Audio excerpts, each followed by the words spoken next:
Doctors in Gaza say an Israeli airstrike has killed 10 people, including 6 children, at a water collection point at the Al-Nusrat refugee camp. Eyewitnesses say a drone fired on a crowd who were lined up with empty containers queuing for water. The Israeli military has admitted to the strike, saying what it called a technical error that caused the munition to fall dozens of meters from the target, which was an Islamic Jihad fighter. Well, the Israeli army has not provided any evidence of this.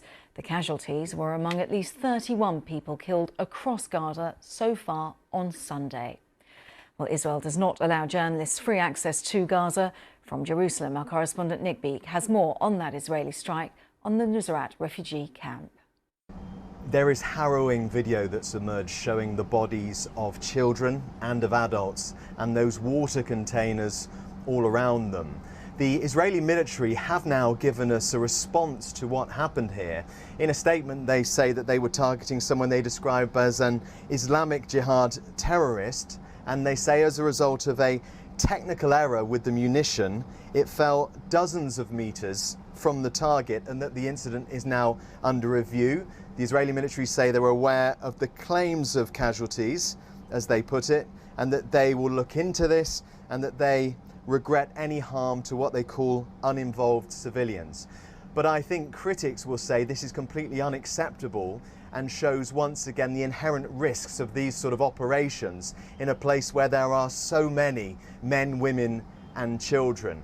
Just yesterday, the Red Cross says that 31 people were killed as they tried to pick up aid at a distribution point in the south of Gaza. The Red Cross saying that the vast majority of people had suffered gunshot wounds.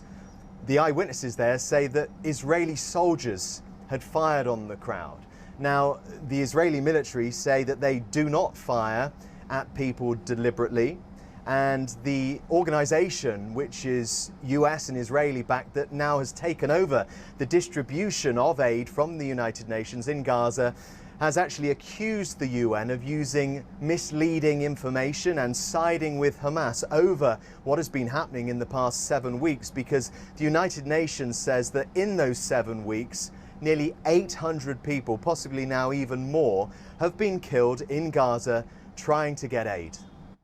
Nick Beek there from Jerusalem on the strikes in Gaza. Meanwhile, in the occupied West Bank, a funeral has been held for 2 men who were killed in an attack by Israeli settlers there.